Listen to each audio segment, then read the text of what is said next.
Welcome back to the Brothers Grin, everybody. I have a little story here to share. A fun one, going to a Guns N' Roses concert in San Francisco with one of my friends who just happened to be actually an old boss of mine. It's been a lifetime dream to go see Guns N' Roses. Obviously, the original band members ain't all there, but the majority was. So we talked about it. We were like, Was Axl Rose there? yeah, it was Axl Rose and Slash. Yeah. Oh, okay. That's and all it Duff. I think the original drummer wasn't there, right? I don't know if he passed or whatnot, but I always wanted to go see them. And everybody's like, oh, his voice ain't the same. Dude, he crushed it, man. He was freaking awesome. But remember, this is back when I had White Lightning, my little Honda Civic. Remember that little white Honda Civic hatchback that I swapped the engine on out of Acura? And like, I threw all kinds of money at this car. And I did rims and tires and every whoop wop you could do. And I only spent like $5,000. The only thing I needed was a paint job. I would have brought it here to Kentucky with me, but I was towing the RX-7. I couldn't, I had the car trailer with the FD on it, and I was like, I got to give up something. So I had to give up White Lightning. Yeah. Sad day for Mr. Chacon here. But at the time, it was just a stock DX. And I was like, well, I don't necessarily want to drive my H2 down to Frisco and leave it. Parking's crappy, and you don't want to leave it in a parking garage out on the streets overnight. Cars are getting broke into and stuff. And anyway, my boss was like, he's like, hey, I won't mention no names, so we won't know who it is. But he was just like, I'll get us the hotel. I'm like, dope, okay. He was, I'll make reservations. Like, we're going to pay our own hotel rooms and everything. But he's like, I'll reserve it and just whatnot. Well, we're driving down there, may or may not had some road sodas. On the way down, just hit the bridge. Once we hit the Bay Bridge, we're like, we're almost there. Let's have fun, let's get in. We're getting there. Let's fucking pregame it. So we get to the hotel and I'm like, yo, what is this place? Where are you going to stay? Where's the parking garage? He's like, no, there's no parking garage. We've got to find parking. I'm like, parking in Frisco is expensive as could be, like usually if you get like a Holiday Inn or something, you get free parking or whatever. And I'm like, people okay, even out there, man, they actively tell you to leave your windows down and don't leave nothing in your car. They'll break your window just. This is pre-COVID and everything, so it wasn't too bad yet then. I mean, it was still horrible, You don't want to leave nothing in the car regardless. No. And so we get there, and this fool had got us rooms at a hostel, like $99 a night hostel. I was like, dude, we could have been staying for $140 at Holiday Inn. What the F, Like, he's like, oh, well, I thought I'd save us some cash. And I'm like, whatever, not going to let it ruin the mood. I mean, you had your own room, but the bathrooms were shared. Like community style, like showers and bathrooms and stuff. There was individual stalls. I was already there. Had the concert tickets were as expensive as they were going to be. You know what I mean? At AT&T Park or whatever. And I'm like, what was this? 2016, 17, something like that. I'm like, whatever. Like, let's get to the concert. Let's have a good time. So we drop all our stuff. We catch did we catch an Uber? But maybe it's like 8 blocks or 10 blocks away. I mean, we're just like, we'll just put it down, walk by the wharf right there, go down. It's cool. Or jumped on the light rail, did something. Anyway, we got to AT&T Park or whatnot, and we get into the concert, and it's going crazy, and we're having some beers, and me and him been to many concerts together. And we're not like the two kind of people that have to stay by each other's side the whole night. We venture off and we're having a great time, meet different folks. I mean, we were at a Muse concert once, and we ended up in multiple VIP boxes with some owner of like Applebee's and Chili's. Didn't even know this guy, and he invited us in. He's like, yeah, come party in here. We're like, why? Yes, we will. Free hot dogs and food and drinks all night long. We're like, yeah, dude, that's dope. Me, social butterfly. I'm out there just hollering, talking to everybody. Yeah. Well, anyway, so we're at Guns N' Roses. It's cracking, and we're pounding back beers and stuff, having a good old time, and beers as it is and whatnot. And anyway, night goes on. He gets hammered, and I'm like sneaking down onto the floor. Like I found a spot, and I'm having a good time, not bothering nobody. And some douchebag behind me, he's like, "You're not supposed to be here." I'm like, "Am I in your seat?" He's like, "No." I said, "Then what's the problem? Like quit." Anyway, so I'm partying up there, and security came because he's like, this guy's not supposed to be here. Some little freaking old dude. But anyway, so then I moved spots, whatever. Watched the whole concert. It was dope. And then I meet up with my boss. I'm like, all right, man, let's get out of here. This fool is hammer drunk. Like, not fun to be around drunk, right? He's grabbing cones in the street. We're outside of the park now. He's getting them traffic cones and screaming and whopping. And we've been hammered before. I've been there before, and he's been with me and taking care of me, Like, it doesn't matter. We've done all around the world, right? Well, I was like, how am I going to get this drunky McDrunkerson back to the Hody, Like, how are we going to get back to this hostel? Luckily, there was no cabs, like, everything's packed. Limos are going by. It's Frisco. You ain't getting an Uber. Uber's packed everywhere. I got one of them bicycle cabbies. I was like, look, pedicab, right? I was like, look, homie.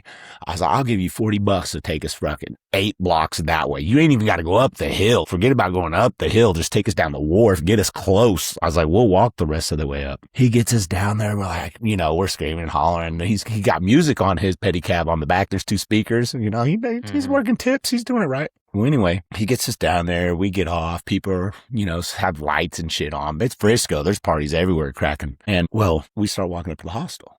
He's like, let's stop and get some drinks. I'm like, okay, they get some drinks somewhere else. They got little clubs and stuff, little cafes everywhere. Get some drinks. Well, anyway, we didn't know this at the time when we checked in the beginning of the day, but this hostel was separated from a strip club by literally like a 4x4 beam. Like you walk out of the hostel door, that's the door to get into a strip club. And I'm like, oh, dear goodness. I know where this is going to, he's going to want to go in here. He's like, let's go in here. And I'm like, dude, it's like 12:45, 1 in the morning. I was like, they're going to call our last call soon, right? And I'm like, I ain't trying to go in there. My wife will kill me. I ain't going in this thing. Anyway, he's like, come on, just 1 beer. And I'm like, okay, I'll go in there and have a beer with you. That's fine. Go in, have a beer, we'll get out, we'll go to bed, wake up next morning, get out of there. As soon as we walk in there, we're getting attacked. Come back here, go, let's get VIP. No, I'm just here for a beer. We know how to handle ourselves in this situation. I'm here for a beer. Lovely ladies, thank you, but no thank you. Well, he disappears. And I'm like, well, where did this fool go? I think he went off to the champagne room, like he's out in the back, I'm just like, maybe he bought a dance, I don't know, something. I'm like, well, I'm having a beer. This girl sits down next to me. She's like, invite me for a beer. I'm like, I'll buy you a beer. Not a big deal. Whatever. I'll buy you a beer. We'll sit here. I'm trying to wait for him to come back anyway. They call for last call and security starts ushering everybody out the door. And I'm like, yo, my boy's back here somewhere. I got to find him. They're like, no, you got to go. Like, we're sorry about your boy. We don't know where he's at. And I'm like, trying to call his phone, trying to holler for him. You know how security is. They're pushing you out the door. Yeah. It's time to go.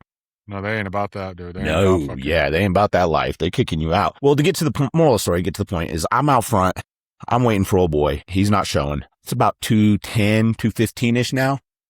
Yeah. Lights are off in the front of this place. And I'm like, okay, he ain't showing, whatever.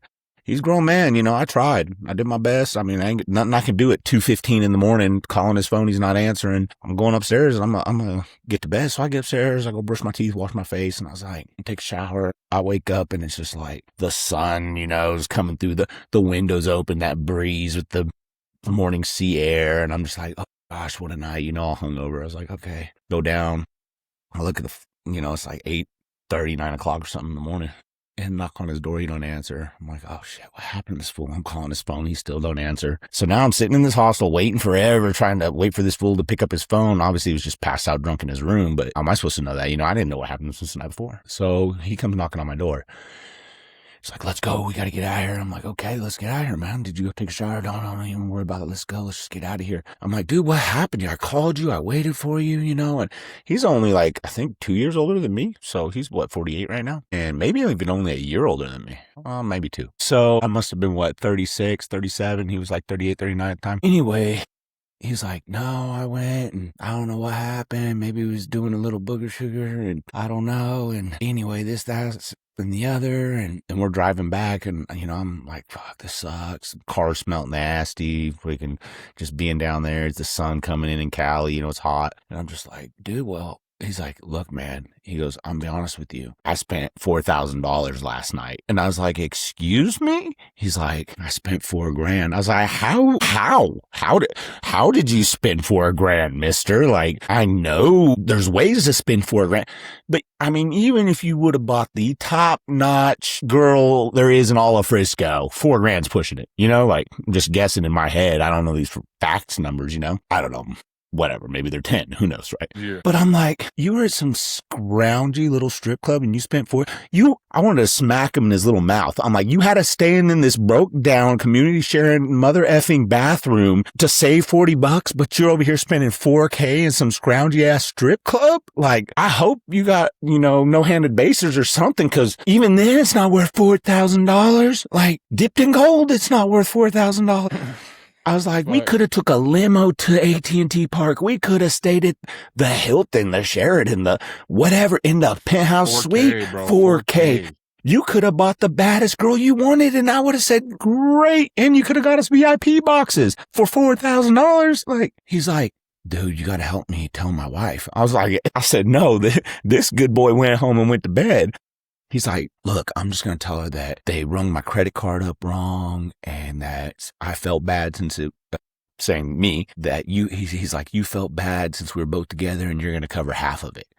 Will you write me a check for $2,000 and I'll just give you the money back later? So now I'm like, that's not a problem. Like, I know he's good for it. I mean, dude has all the money in the world, right? Like, 4K to him ain't shit, you know? Like, really, be honest. And I'm just thinking in my head, like, how am I going to tell my wife that I got to write this fool a check for $2,000 and he's going to pay me back later because he wants to lie to his wife, you know? And the lengths you go to for a homie, you know? But I'm in an awkward situation because he's also my boss. Anyway, I get home and I'm like, Cheryl, you'll never guess what this dumb mother effer did, right? And I explain her the whole story and go through the whole rigmarole. And now he wants me to write him a check. So I wrote him the check and he told his wifey, I guess she bought it. He brought me the $2,000 later on, you know, like I was just like, dude, like, is what it is. The lengths you go through to lie to your girl. Now, granted, he was married for a long time and I wouldn't want to see his marriage end over. Why were you spending $4,000? And even if he didn't do anything, maybe he was just hammered and was popping bottles. Who knows? You know, like maybe he was throwing his weight around at the champagne room. And I'm not saying he didn't do anything. I'm just saying he could have not done anything and spent that kind of money. It is Frisco. But if you went to your girl and you was like, I spent $4,000. Let's say you went to your girl and said, I spent a G. What is she going to think? She ain't going to say shit. Yeah, okay. That's my money. Yeah, okay. Where was you last night? Girlfriend. I'm not married. No, I know, but if you're out, well, yeah, it's their joint checking, but I'm just even that's Yeah, that's bro, the case. like, So nah, like, dog. you don't think there's gonna be a fight involved? I'm not saying the money wise of it. Like you was at the strip club, and you spent $1,000. I buy what I want for myself, but like if I went out on a night on the town and I told her, I was like, dude, I spent like a grand last night, she'd definitely be like, what the hell you spend $1,000 on? Yeah, that's what I mean. Like, and you know, but I ain't stupid. Yeah, I ain't I ain't dumb, bro. Like, ain't nothing worth no grand. Like, I think that's what I'm trying to get at is I know my wife. Like, if I was like, because there's been many a times I went to Chico and spent $500, like buying everything. Oh yeah, yeah, you know, going up there. There's been many a night where we gone out and I look at my bank account next day, I'm like, dude, I spent like $300. Like, god dang. Yeah, the cheapest nights I had when Mona was working that bar. Those were nice nights. Oh yeah, but no, for sure. She take care even of with the homie homie hookup, but like, you know, even with the homie buying hookup, folks drinks, shit getting out of hand, shots, this and that. Like, yeah, I think the most I remember I lost my wallet one time, and I really think the people I was with took that shit. But anyway, I think I lost $500 something. But for me to go out and actively spend $4,000 to go through the credit card and actually, oh, you signed for this kind of thing, that it'd be out of pocket for me. My wife would be like, what the hell did you buy for $4,000? Yeah. I think she'd be more mad that I spent $4,000, even if we were just at a strip club and didn't do anything felonious. Yeah. You paid $4,000 to watch some naked stripper dance around? Like, what's wrong with you? Dude, man, especially at a strip club, you see like the wild rose come up on that credit card. So like, the hell is the wild rose? Well, she saw every bit of it, you know. I mean, it was through his credit card. And he's like, maybe we weren't just paying attention, or they rung us up different, or did something felonious to get this money out of us. And what I don't get is why his wife wouldn't have called the bank and been like, this is not true. This didn't happen. And I told him, you know, this ain't some third world country that we're in, because there's been many times where it was overseas. I was like, you know, they got cameras, thumbprint, especially for that money. I guarantee you they got a signature thumbprint in a picture or something. So, oh yeah. I don't know. I thought that would be a funny story. Let us know if you ever had a homie drop $4,000 at a strip club on some random. Shit, let us know if you were the homie that dropped $4,000. Ooh. You know, there's some thirsty guys out there. Just tell us the story. Like, nah, bro. Pookie Bear. Yeah, no, bro. All bad. That is all bad. All right, man. We'll catch you guys on the next one.